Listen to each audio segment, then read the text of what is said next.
Deus abençoe a todos, né, mais uma vez reunidos na presença de Deus, de forma virtual, para falarmos do amor de Deus, né? Que coisa boa é a gente poder falar do amor de Deus. Muito feliz porque a gente pode transmitir, né, através desse meio, né, meio virtual, para milhares de pessoas no mundo. Então, é uma coisa maravilhosa a gente poder, desta forma, alcançar, né, pessoas em todos os lugares da face da Terra, em especial os de fala de língua portuguesa, né? Quem sabe também algumas pessoas falam espanhol e outras pessoas que conheçam a nossa língua podem ouvir também a palavra de Deus. Isso é maravilhoso, né? E é propiciado justamente por esses meios virtuais, onde a gente pode externar a palavra de Deus de forma ampla, né? Graças a Deus por isso. Meus queridos, hoje nós estamos com o tema Crede no Evangelho, né? Crede no Evangelho. Então, é uma coisa muito importante, né, para o ser humano. E, primeiro, muitas vezes as pessoas podem não saber exatamente o que é que significa evangelho. E a gente percebe, quando se depara com as Escrituras Sagradas, com a Bíblia, né, com o livro de Deus, com o livro que foi revelado para a humanidade, a gente encontra essa palavra lá. E as pessoas, muitas vezes, não sabem o significado da palavra evangelho. Né? E evangelho significa boa nova, uma palavra de origem grega que significa boa nova. E essa boa nova foi trazida, né, por Jesus Cristo para nós. E Deus, através de Jesus Cristo, propiciou o evangelho. Então, desta forma, a boa nova chegou para nós. E o que é que significa a boa nova? Né? O que tem a ver a boa nova com o homem? Nós vemos que o homem distanciou-se de Deus através do pecado. E quando ele distancia-se de Deus, então ele perde plenamente a conexão que antes ele tinha, a conexão que foi planejada por Deus para que o homem tivesse, né, a proximidade sempre com ele. E aí surge aí a separação, que foi a transgressão do homem, que foi o pecado, que afastou o homem de Deus, e talvez o homem ficasse agora sem esperança, sem condições de entender, sem saber como ele poderia novamente se aproximar de Deus. E ao longo da história, Deus vem mostrando ao homem o caminho que ele pode se aproximar novamente dele. Ocorre que o homem, ele muitas vezes se afasta novamente de Deus. Deus propiciou meios educativos de mostrar como o homem poderia se aproximar. E a gente vê aí no Antigo Testamento, não é? As cerimônias que foram postas, colocadas por Deus para que o homem pudesse entender as leis sacrificiais, para que o homem pudesse ver ali um animal inocente sendo sacrificado por ele, e ele pudesse sentir que um animal inocente estava morrendo por conta das transgressões dele. E nessa situação, talvez o homem viesse a refletir que não deveria um animal inocente morrer pela transgressão dele. Mas ainda assim, o homem novamente caía em transgressão e repetidamente. E Deus proveu um meio, uma boa nova, para que o homem pudesse agora não somente perceber com os sentidos, mas pudesse sentir interiormente. E essa boa nova, ela já vem prometida, né? Desde o Antigo Testamento. Primeiro ali, a gente viu, como eu falei, do pecado do homem, em Gênesis Deus já faz uma promessa, e depois essa promessa se perpetua, ou ela se faz presente em todos os livros da Bíblia. Né? Nós podemos ver que a boa nova estava prometida no livro profético de Isaías, no capítulo 9 e o versículo 2, que diz o seguinte: o povo que andava em trevas viu uma grande luz, e sobre os que habitavam na região da sombra da morte resplandeceu a luz. Esta é uma promessa de Deus, porque como Deus havia, no Antigo Testamento, separado Israel para ser povo particular, existia uma grande massa de pessoas consideradas nações gentílicas que não talvez tivessem a percepção de que Deus também cuida delas. E essa promessa foi feita em Isaías e a gente consegue depois ver ela refletida no Novo Testamento, como vamos falar em mais alguns minutos. E a gente vê que Jesus Cristo vem sendo anunciado em todo o Antigo Testamento. E nos tempos em que Roma havia dominado ali Jerusalém, ou Israel, surge justamente Jesus Cristo, conhecido como Messias, aquele que foi ungido por Deus. E é justamente este Messias, Jesus Cristo, que traz a boa nova, que traz o Evangelho. Nós podemos ver que ele principiou a anunciar o Evangelho em Mateus, no capítulo 4, e o versículo 17, que diz o seguinte: Desde então começou Jesus a pregar e a dizer: arrependei-vos, porque é chegado o reino dos céus. Então, imaginemos, prezados ouvintes e irmãos, a situação em que se encontrava Israel naquele momento, dominado pelo jugo de Roma, uma grande nação que havia dominado praticamente toda a Europa, e também parte ali do Oriente, inclusive atingindo Israel. Então, Israel, a época em que Cristo nasceu, estava sob o domínio do reino romano, do Império Romano.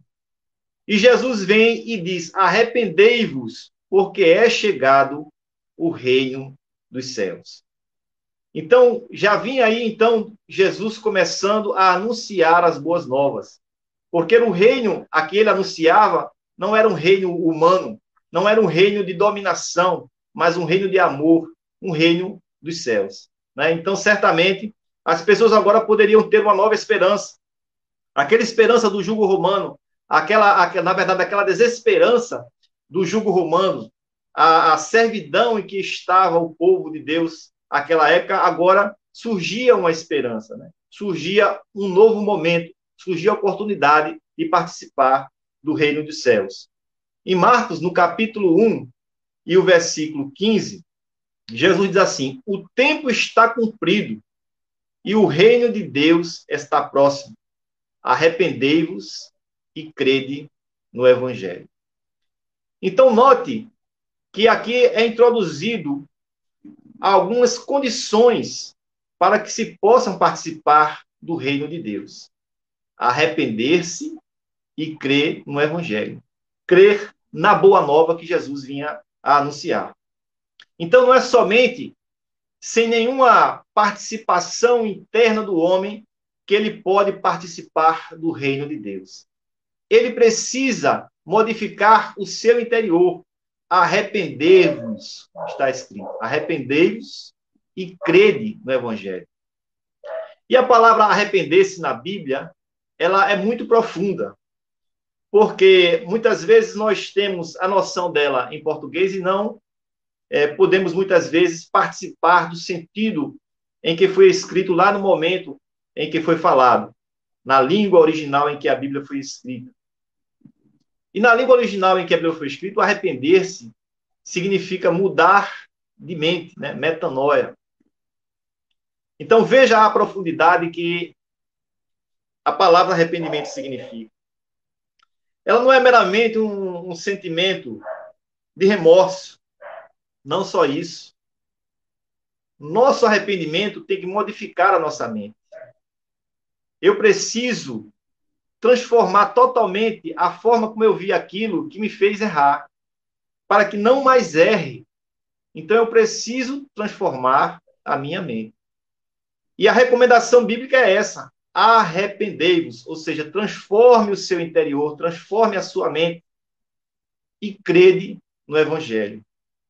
E por que crer no Evangelho? Porque o Evangelho, como boa nova, vinda de Deus, é necessário que nós desprendamos o nosso crer para isso. Que nós voltemos a entender e a aceitar as palavras que Cristo, quando aqui na terra esteve, veio trazer para a humanidade. Não adianta sermos ouvintes daqueles que apenas deixam a palavra passar por nossa mente e não para o nosso coração. Ela deve descer ao nosso coração, deve fazer morada ao nosso coração. E é esta fé que promove, né, quando nós ouvimos o arrependimento. Em Romanos, no capítulo 10 e o versículo 17, diz assim: e assim a fé vem pela pregação e a pregação pela palavra de Cristo. Então, a importância do Evangelho é trazer fé àqueles que escutam a palavra. Daí a importância de um meio como este. E nós podemos anunciar a palavra a todos aqueles que creem, a todos aqueles que nos ouvem, para que eles possam perceber a bondade de Deus na vida deles e assim poderem receber esta fé pela pregação. E todos devem ser alcançados. O evangelho, a pregação, a palavra de Deus, ela não é a exclusividade de um ou de outro, não é a exclusividade de um grupo, não é a exclusividade de uma nação, né? E é por isso que nós havíamos lido, né? O povo que andava em trevas via uma grande luz, porque não é a exclusividade de uma nação ou de um povo, mas aqueles que andavam em trevas. E nós, olhando para o mundo, podemos refletir que sem Cristo todos andam em trevas. Então, o evangelho ele não é exclusivo, né? Mas para todos. Nós podemos ver isso em Marcos, no capítulo 16 e o versículo 15. Está assim escrita a palavra de Deus. E disse-lhe, ide por todo mundo e pregai o evangelho a toda criatura.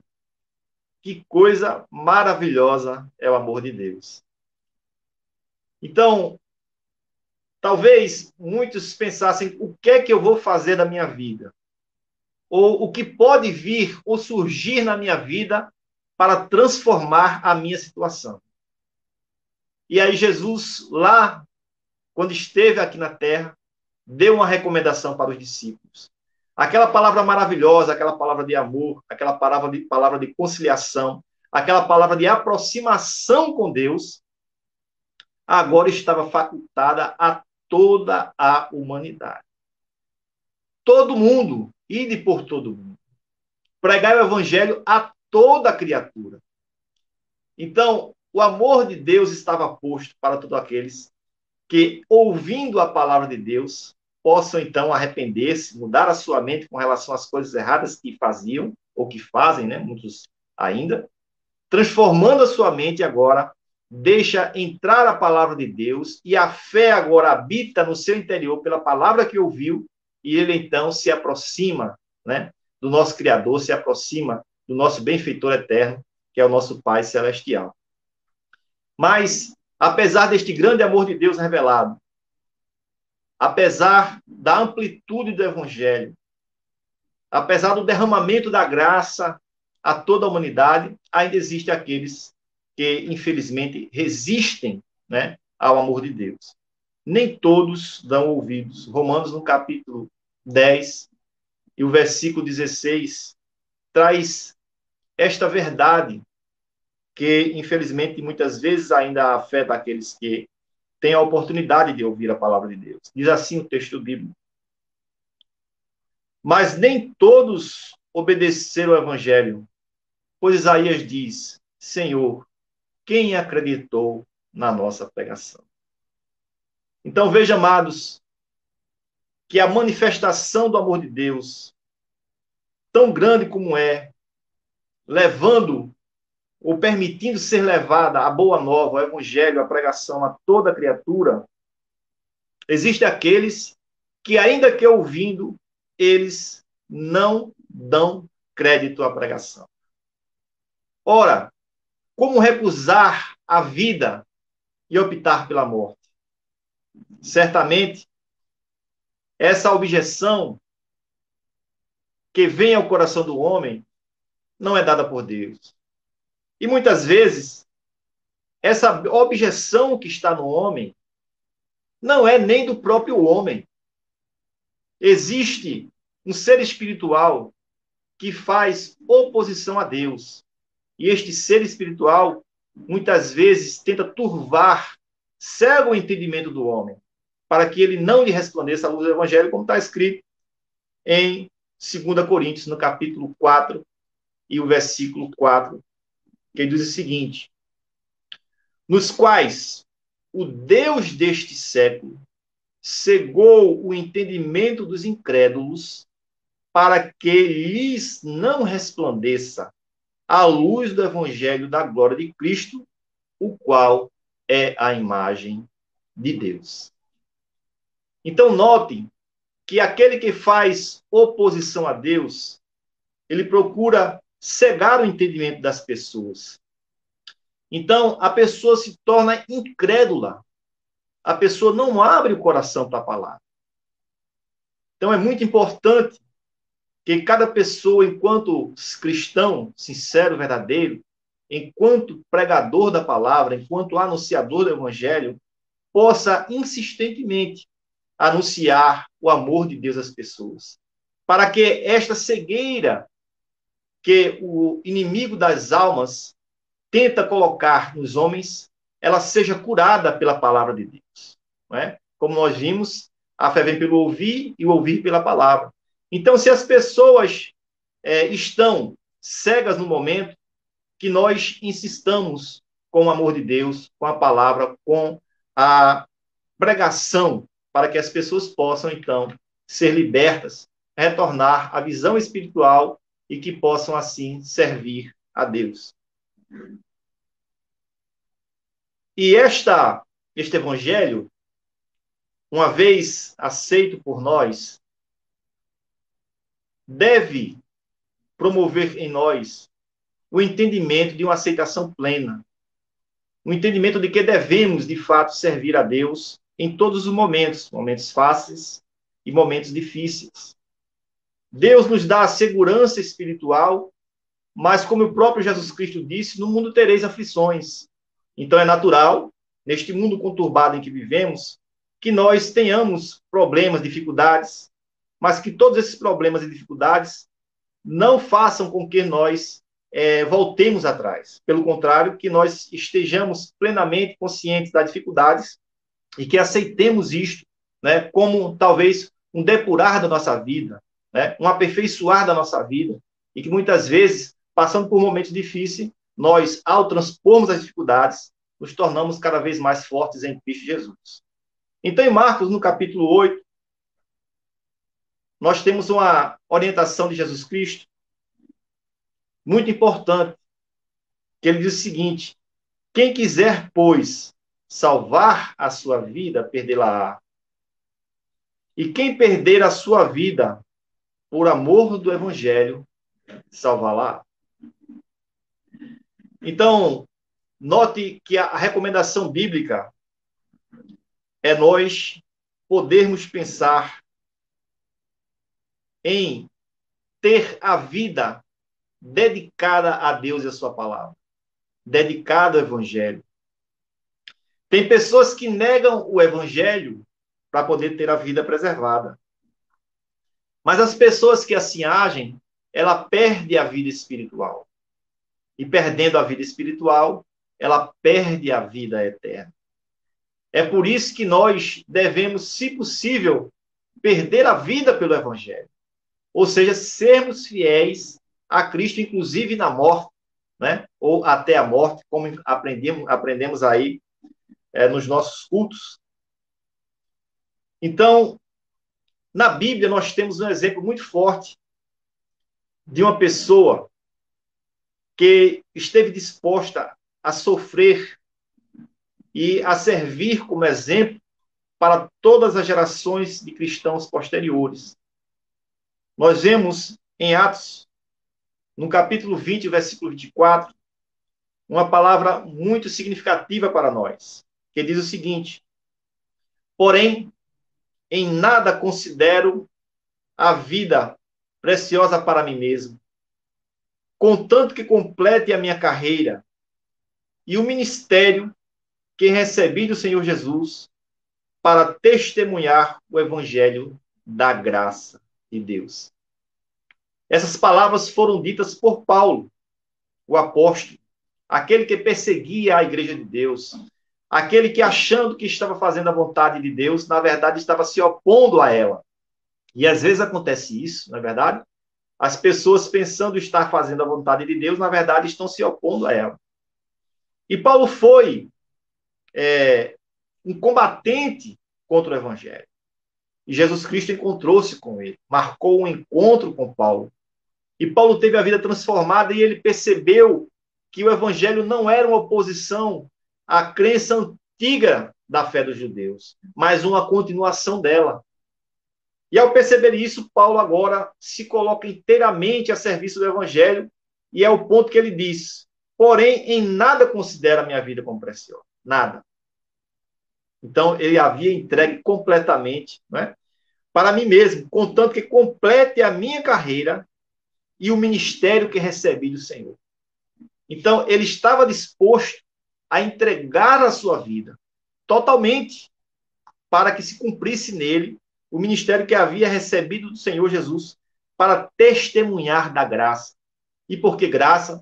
Porque nós não merecíamos e Deus, através de Jesus Cristo, promoveu o evangelho e a nossa salvação. Filipenses capítulo 1 e versículo 21, Paulo completa essa palavra. Portanto, para mim, o viver é Cristo e o morrer é lucro. Veja que coisa maravilhosa. A palavra de Deus promove ao servo fiel. Viver é Cristo. Então, Paulo estava totalmente focado no evangelho. Como nós devemos estar. Paulo é um exemplo para a vida de muitos cristãos. Nós devemos estar. Aquele que nos escuta deve também estar disposto a servir a Deus, a viver para Cristo e a aceitar a possibilidade da morte e que, se ela vier, que seja lucro, porque aí as pessoas estarão guardadas, aqueles que servem a Cristo, aqueles que servem a Deus e estão dispostos a morrer pelo Evangelho e muitas vezes morrem, estão guardados em Deus para a vida eterna de cada um. Então, é assim que, ao sermos fiéis, ao servirmos a Deus, ao aceitarmos o Evangelho, nós somos selados para a salvação. Em Efésios, no capítulo 1, e o versículo 13, diz o seguinte: em quem também vós, depois que ouvirdes a palavra da verdade, o evangelho da vossa salvação, tendo também nele crido, fostes selados com o Espírito Santo da promessa. Então, amados, que nós tenhamos essa fé firme, que nós possamos estar bem estabelecidos em Deus, que a palavra do evangelho da nossa salvação esteja dentro de nós, através de Cristo. E assim nós estaremos selados com o Espírito Santo da promessa. Então, meus queridos, que nós possamos estar sempre servindo a Deus, como diz Isaías, capítulo 53, e o versículo 1, que nós possamos crer e não duvidar, e não rejeitar. Quem creu em nossa pregação? E a quem foi revelado o braço do Senhor?